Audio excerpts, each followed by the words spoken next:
Hello, welcome to Mediums in Action with me, Martin Lee Wilson, and my good friend and expert medium, Ian Doherty. Good morning, everybody. Good morning, Martin. I hope you're being well during this week.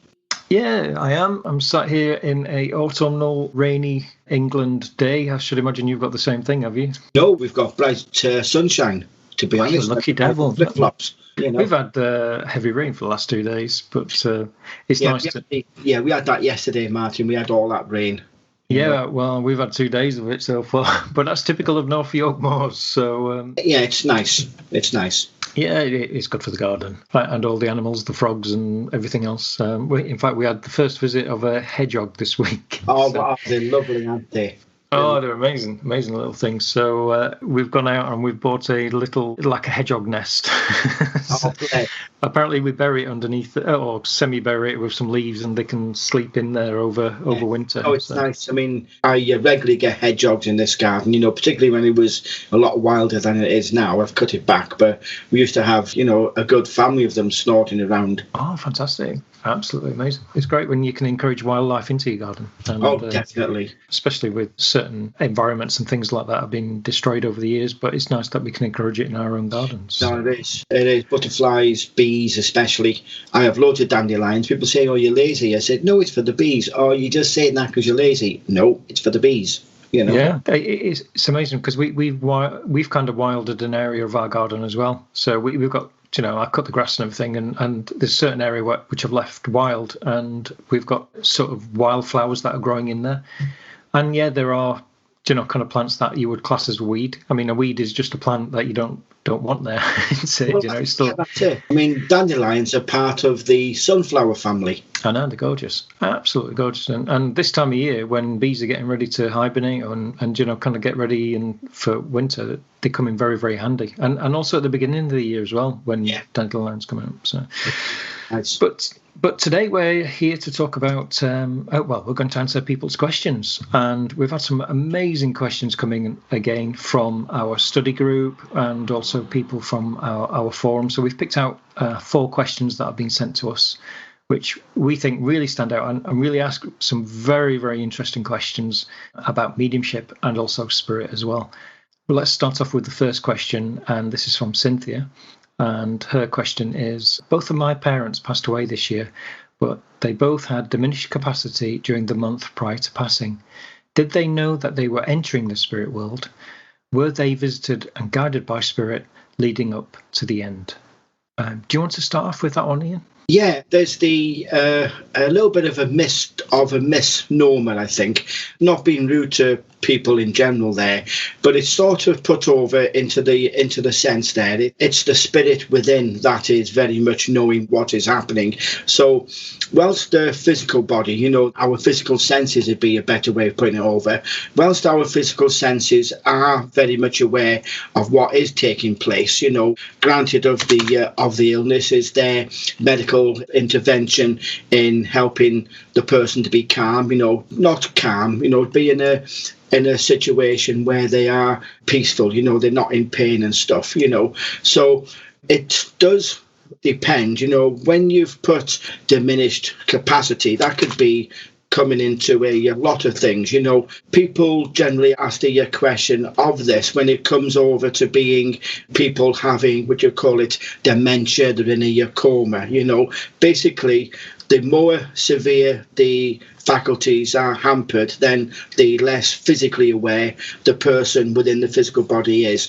The spiritual side, however, I follow spiritualism, so it's the spirit that we have that is very much aware when it is our time to be going, when it is our time where we are saying bye-bye to the physical, hello to going home. So spirit will, the person's spirit, and therefore them to a certain sense, because the mind is less fettered, so you become naturally more aware of who is there and who is around you. So the question's in 2 parts. The one I've just answered is the physicality, is the person aware, and then spirit always are there at the end. I know it's an easy thing to say, yes, they are. When I was there with my family, when my mother passed, and I was just looking around, I saw my grandmother there. I was very much aware of my granddad, who I'd never met. He was there.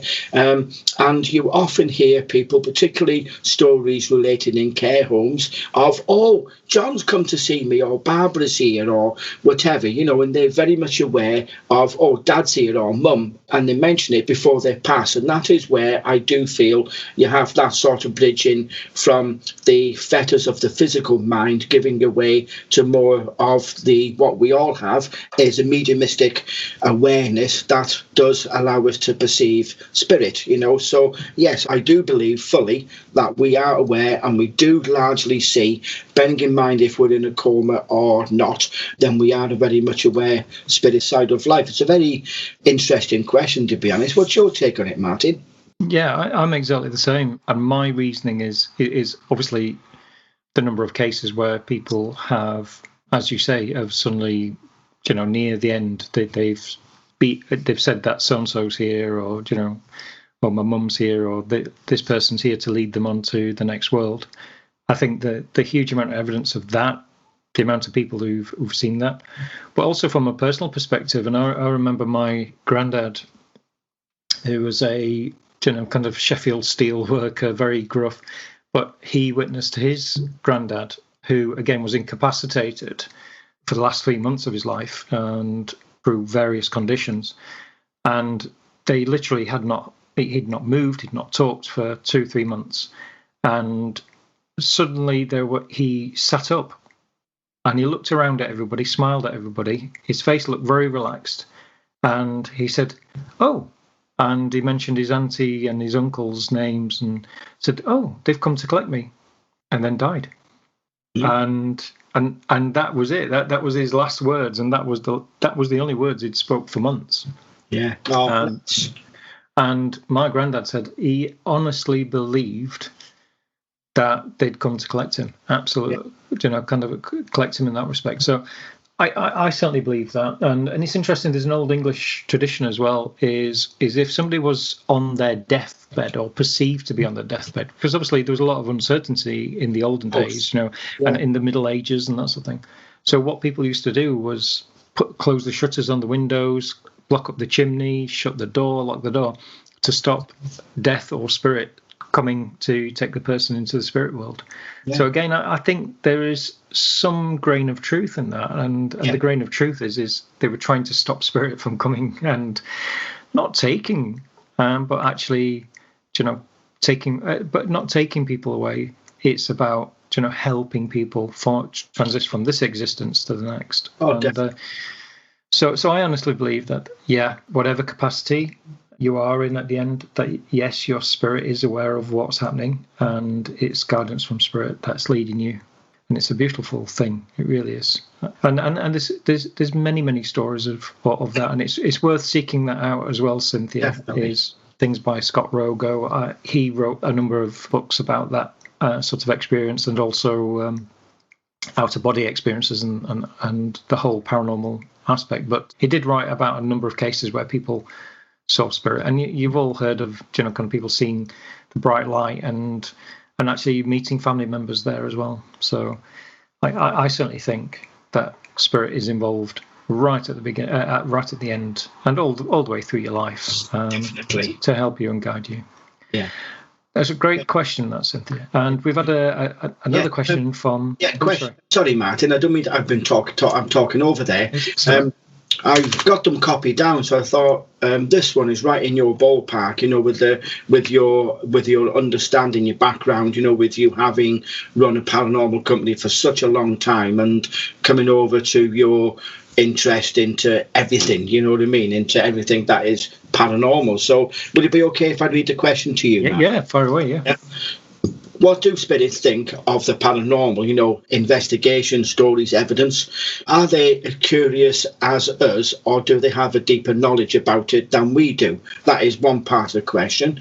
It goes on to say then also, what do they think about some of the more high-profile cases, such as the Enfield, I dare say that means the Poltergeist. Yeah. There's one here, the Perone farm cases. I've not heard of that. Do you think there's something to these, or is it just us getting a bit carried away with it all?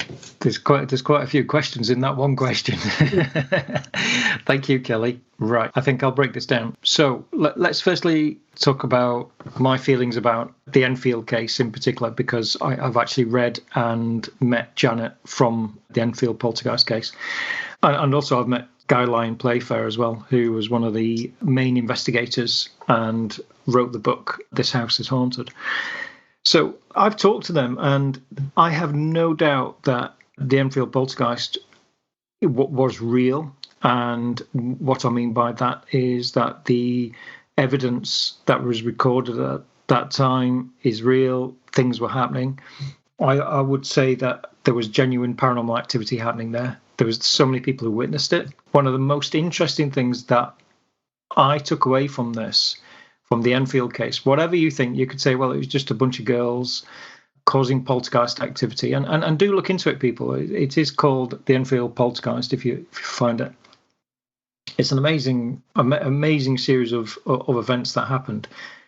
But the one incident that really stood out to me was that somebody was stood at a bus stop opposite, and this woman looked up towards where the bedroom was, and she could see Janet, who was the main focus for the poltergeist haunting, and she was levitating in front of the window. She literally was floating in front of the window.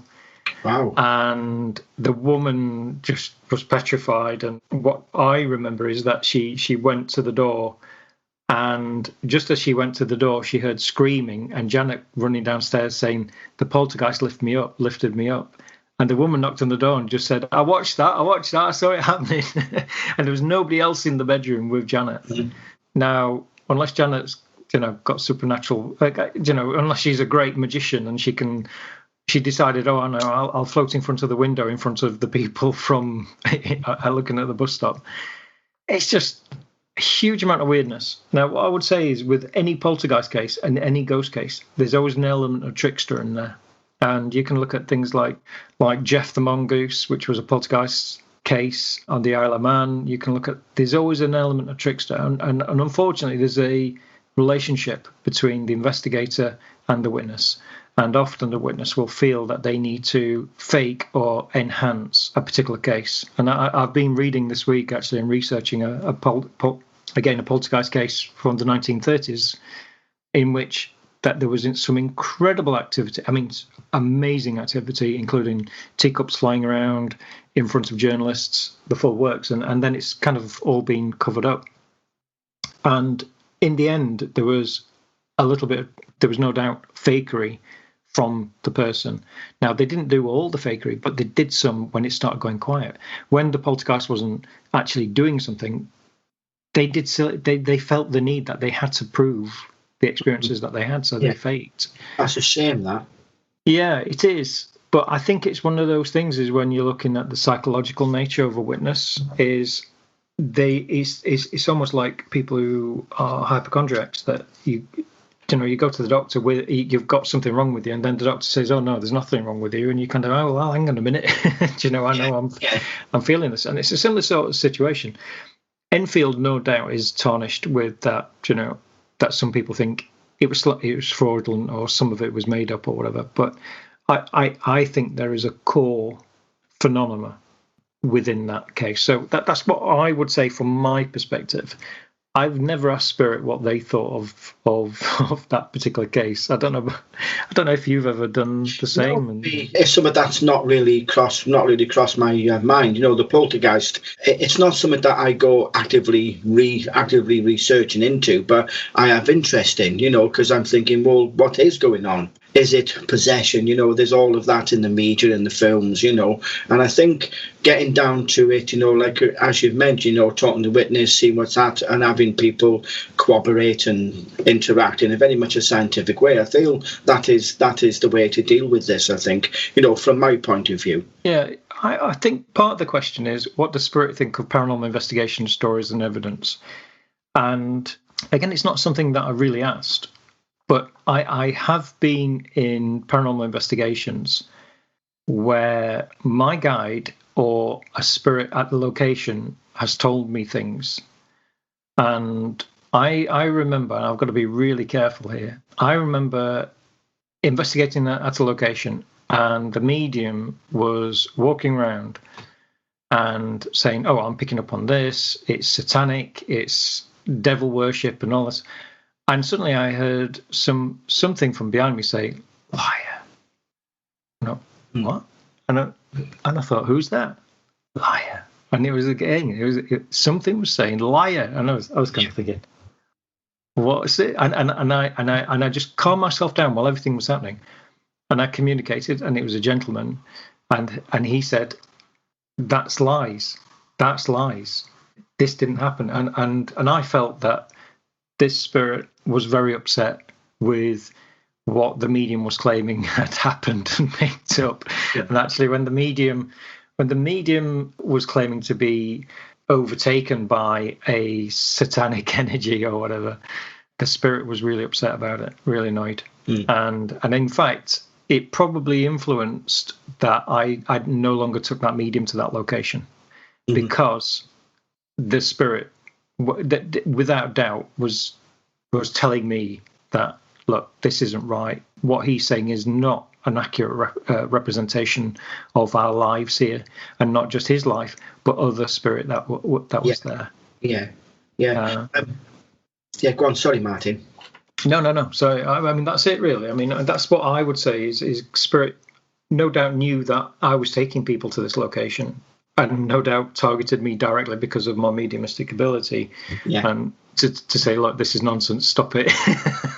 Well, yeah, but I think, spirit want to, are they curious? Yes, because there's not just a medium. People go there because they have their own mediumistic ability, and they want to check it. Am I right? I'm getting this, and then suddenly the medium saying the same.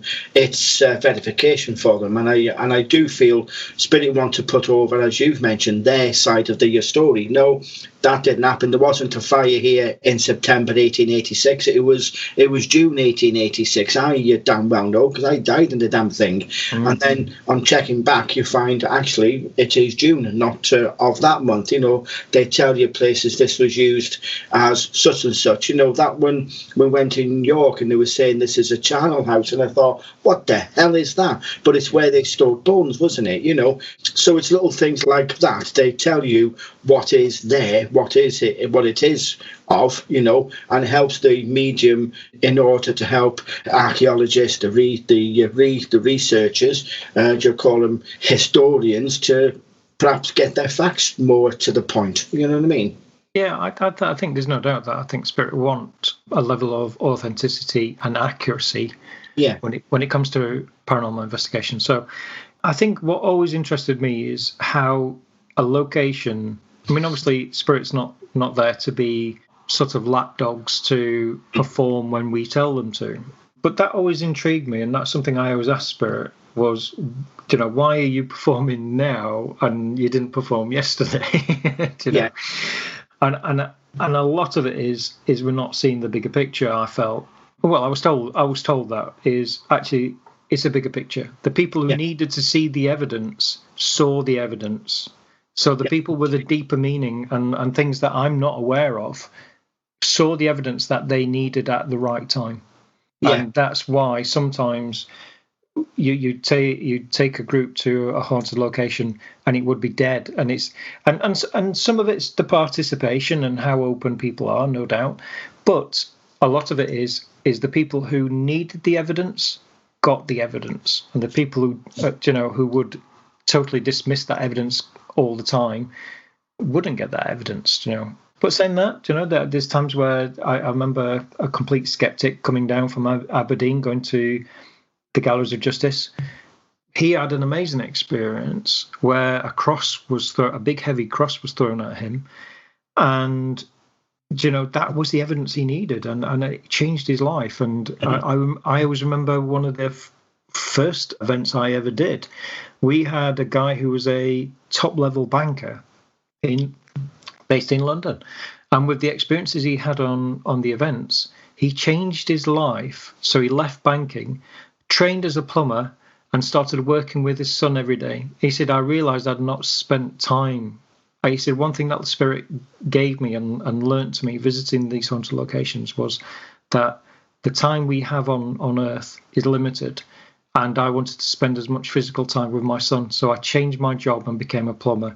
And I see him every day now. And I'm so pleased about that. So that's awesome, isn't it? So he got to see the evidence that actually began a new life for him, and no doubt helped heal wounds as well, I would say. So yeah. I think Spirit doesn't look at any of these cases or look at the investigations or stories and thinks, this is nonsense, this is rubbish, or why are they doing that? This is crazy or anything. I think it's all about nurturing, and I think it's all about direction as well. Is pointing us in the right direction. I think that is right, in helping people, because there is a medium there who hopefully he or she can get a message over to the person who really needs it, or as you say, having that evidence. I think that is what Spirit like about it, to be honest. I totally agree. Now, here's a question I think we're going to disagree on. So I've been looking forward to this one. Okay, so this is from Nina. Thank you, Nina. I have a question about spirit guides. I've recently gotten to know my spirit guide. Well done, Nina. Well done. He's shown me several vivid images of his life as a Caribbean islander. To me, that made so much sense. I've always preferred living in tropical places and have currently lived on a tropical island for 9 years. Well done on that as well. I know. God. I'm looking outside at the rain and I'm thinking, I wish I'd lived on a tropical island for 9 years. I also went through a period in my young years where I was very interested in Caribbean culture. I'm wondering, to what extent can our main spirit guide influence our interests and life choices in subtle ways like this? Do they, or is it just a coincidence? So that's yours, and then I'll answer. Okay. I do feel that our guides have a modicum of influence over us. It's guidance, because when you think about it, when you're talking to your close friend, as you would do to, hopefully you get to know your guides and term them as a very close friend, then yes, you will pick up certain elements, that you're talking them showing you, this is where I was from, I did this, I did so and so. They are not trying to live their life again through you, their earthly life, that is. I just feel, things that we have, that we are likely to have happen in our life, and their sort of influence, it does fill over to us, you know what I mean? For instance, my guide William, bless him, he got me into science. He's a very notable scientist when he was in the physical body, and I was scared of science because I was told when I was in school all those years previously, that was a purposeful cough, by the way. I was told I'm not allowed to do science, so I did rural studies, rather than science, because I was told I was too thick. I was scared of chemistry because I always sat at the back of the class, and the teacher only taught to those who showed interest, But since I've got a science degree, and that's William's sort of mentoring, which I wasn't drawn to science until he sort of walked in and was interested in how I documented paranormal stuff and whatever, and thought, yes, I can work with him, So they can influence you in that way. When you're looking at the deeper aspects, I always, people used to ask me the question a lot of times, who is my guide? So I would say, do you have a particular drawing to a culture or a place? Because that's normally a sign or an indication rather than a sign of where they are from, where he or she comes from. So I know there's a lot of people who are drawn to the Native American people, they're drawn to Egypt, ancient Greece, or they might even be drawn over towards the Georgian period, the Middle Ages, that sort of era. So I do feel guides have some modicum of influence, and how you perceive that influence. It may well be that you sort of think, there was all talk about the Caribbean. I like it. I was drawn to it. So then I do feel it may well be sort of going there, driving it to get more sort of a closer link with that guide also. I don't feel it's to do with a past life. You know, you and your guide were in a past life before, and therefore you're reliving a past life in the physical now. I just wanted to put that in there, you know. Don't know why, but it just sounded good. So the general feeling is spirit guides can have an influence over us. It's not coincidental. How do you feel about Martin? Yeah, I think firstly is, as you say, is spirit can have an influence, but it's a positive influence. And secondly, Definitely. as Ian said rightly, it's not about them reliving their life again. So my sort of feelings with this was two things. Is I feel that when people are drawn to particular cultures or whatever, that there is obviously sort of a top level where that there's a general interest, you know. So people often find people who are drawn to Egyptian or Native American because, you know, that's deemed as an archetype of being the ultimate spiritual people. You know, we all look at Egyptians and think, oh my God, they're so spiritual. They built these amazing things. They built the pyramids, built that. But also as well as they had 2 million slaves. So they can't be that spiritual, you know. Yeah, that's it. So we always look at that. But I think here what we also have to look at, and I think what is interesting, I don't know Nina, but what I would say is that I think also as well is the influence as well might not just be from the spirit guide. I think the spirit guide is has been chosen for you or is connected with you because there may be a greater ancestral link with tropical islands or Caribbean culture. So there might be some strain. So do you know how DNA strains split into different areas? That might be linked with that. I certainly feel that often, certainly with spirit guides, that there is some influence as well from your ancestral part as well. That's my kind of belief with that. It's interesting, certainly with my experience of my main guide, Joseph, is he was a traveller, and the places he travelled, you know, I look at the places he told me about are the same places that I found out that I've got DNA in. Oh, wow. So I'm kind of thinking, and he's not a relation, don't worry. But I certainly feel that there is some sort of ancestral influence in there in the mix. So that's what I would say to you, Nina, from my point of perspective, is that interest from right at a younger age is not past life, is probably a deeper meaning. And we're probably going back, you know, probably a dozen generations. And don't forget, I mean, I saw the other day that somebody was working out how many ancestral strains you have if you just go back something like 5 generations. I mean, there's about 240 people. You know, wow. It can filter in so many times, many times. So yeah. I think if you're able to tap into your ancestral energy, which I think you've done here, Nina, and also you have a guide that is also representative of that and is guiding you through that, I think that's great, because I should imagine that you feel very, very connected with where you are now, and that it's probably giving you a great deal of happiness as well. And I had a similar experience. You know, I really felt driven that I'd had to move to the North York Moors. That, you know, I'm not a sun person, so I wouldn't last long on a tropical island. But, you know, earthy sort of, you know, that to me really felt this is where I should be, where I am, and so maybe that's the Scandinavian ancestral sort of feeling as well coming through. So that I'd argue a little bit that I think the ancestors have a bigger picture to play here, the ancestral pool that we've all got behind us as well. So that's where I slightly differ from you, but I 100% agree with you, and that's something I'm just going to reaffirm again, is when Ian mentions influence from spirit, it's not influences in a, you know, buy this car, buy this car, do this, or, you've got to buy this house because I had a house like this. It's not that.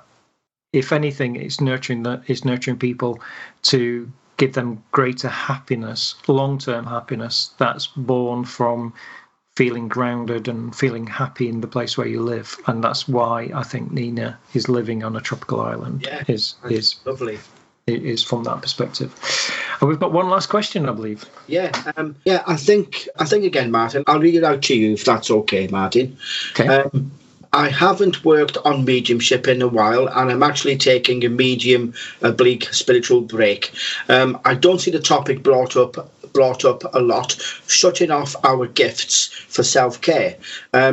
Now, I think that opens up a lot of sort of intrigue into why this person is asking this question. I still talk to my guides to keep that practice going, but I don't get into deep spiritual talk. More quiet meditation and getting to know each other's energy. So, the person's working with their guides in a sort of a secular way, perhaps. I think it's important for anyone that works with spirit or energy to shut off once in a while. I haven't done it until now, and it's so weird, but such a relief.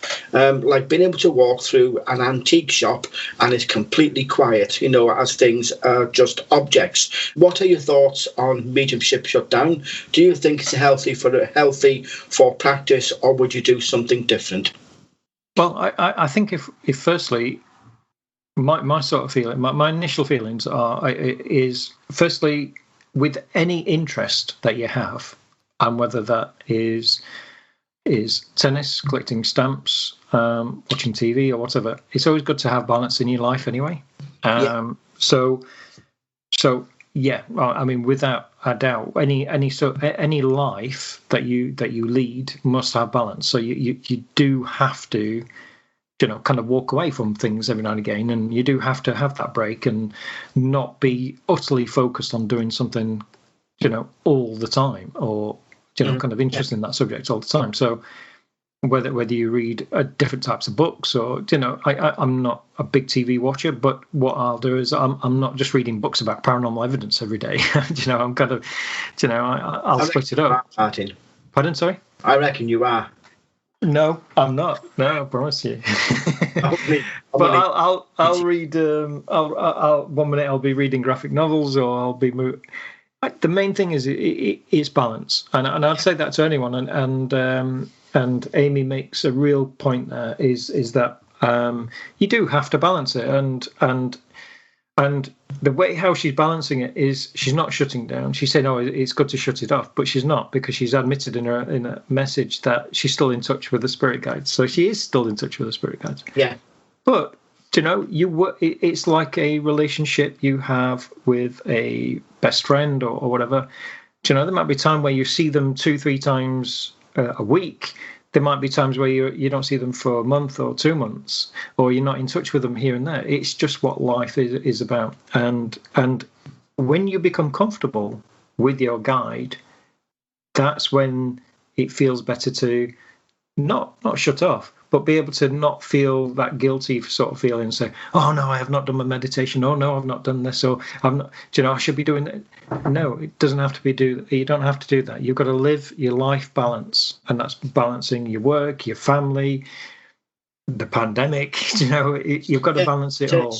And when one influence takes more than the others, that's when your life's out of balance.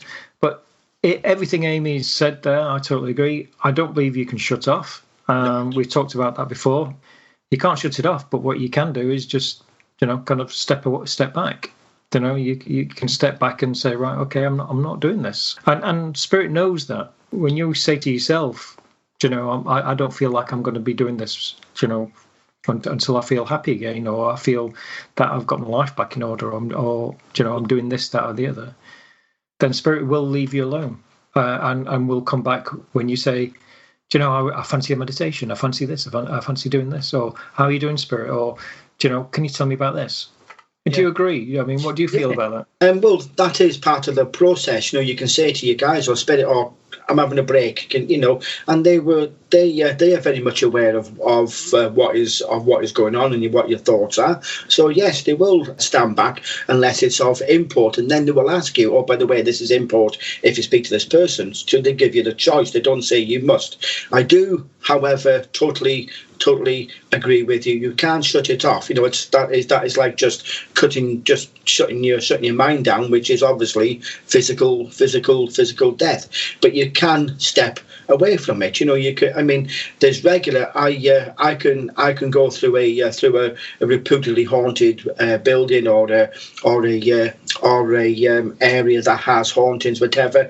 I just walk through, and I'll either just be looking. I'll either look at my phone, or I'm thinking what I'm having for my tea, and I don't have anything happen, because it's my time, and that is something that I do feel, Amy is definitely doing. She's having her time, gathering her sort of strength, putting her mind in order in however she sees it.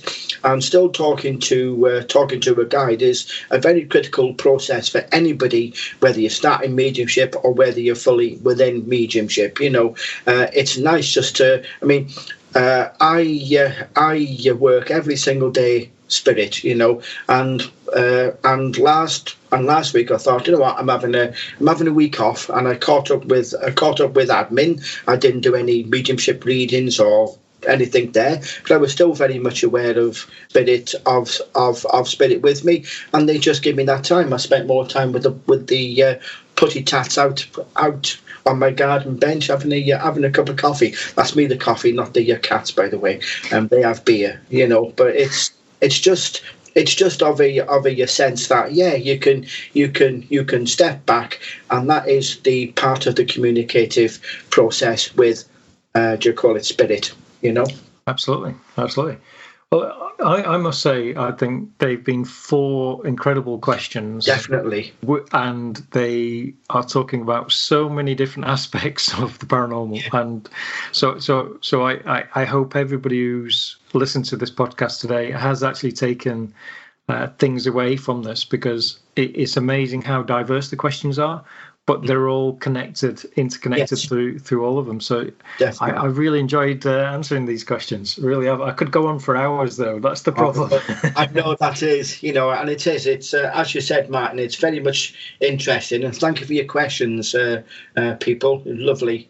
They're really, really good. Really good. So yeah, we've got to prepare, because we're doing another live on our Facebook page tonight. Obviously, this is probably a week ago, so sorry you missed it. But if you did go to our Facebook page, which is just to send you to, the links are in our bio.